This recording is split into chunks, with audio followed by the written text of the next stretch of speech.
How to structure your plan for success. Problem: you run out of steam after a few days or weeks and then you give up because it feels unsustainable. You're unsure how hard to push for how long, so you end up not committing at all. And you have these half-hearted attempts, which are always doomed to fail, especially if you're trying something quite difficult. You experience burnout with little to show for your efforts. So you try and then you realize it's too much and then you stop. And then you just added another red rock to your box. So we're going to do this right. I want you to imagine this, taking a plane off. You've got 3 stages: stage 1, stage 2, stage 3. So take off, the climb, and cruise altitude. With your project or your goal getting started, building the habit, and then it becoming an unconscious habit. 3 stages. This is what it's like to get a goal started. Very difficult to get started here. Needs a lot of fuel. Very difficult through the climb here, lots of turbulence, but then it becomes easier once where the sun is shining at cruise altitude. I think it's quite a nice analogy here. Success usually requires a level of input energy. Now, if you've ever seen Ninja Warrior, you may have seen this. You need to figure out, you can't just walk up to the wall and jump and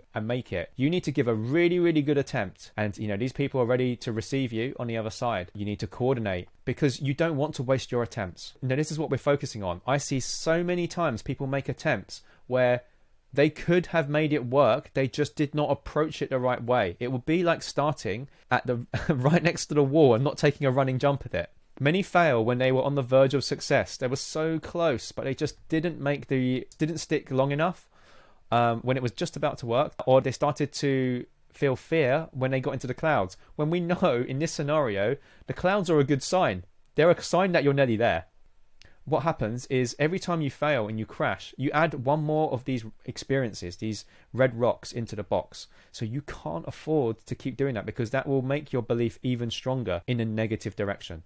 Important factors. What is required to give yourself a good shot at your goal? I spend a lot of time with clients working through this, setting ourselves up so we have a good chance of success. What do you have available in terms of energy, time? What do you need to change to give you the space needed? So we can go through this systematically very quickly. How big is the plane? How big is the project you're trying to get off? You want to just improve your water drinking, taking an exam, or starting a whole new business. They're very different and the preparation will be different. What will you sacrifice for a successful takeoff? You might need to extend the runway, give more time, cancel more plans. Okay, needs more time. Show compassion to yourself. Expect more effort will be required for bigger planes like this.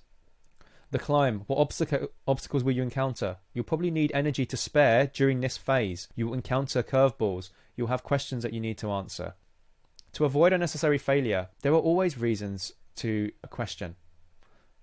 Go to Module 4 for the plane section for detailed explanations of how to set yourself up for success. There is so much on about this. There are so many simple changes that people could make to the way they approach their goals that would dramatically increase the chance of success. You must go to that section because I go through it. I just don't have time here. Step-by-step guides on creating, there's nearly a framework of how to create a successful takeoff for yourself to make all that effort worthwhile. The most common traps clients fall into, a comprehensive work through. Imagine it's like your flight checklist that a pilot would have. Cheat sheets with real examples of planes people take off. So I'll give examples of what types of planes people have so you can size them up for yourself. Plane size is subjective and specific to a person. Okay.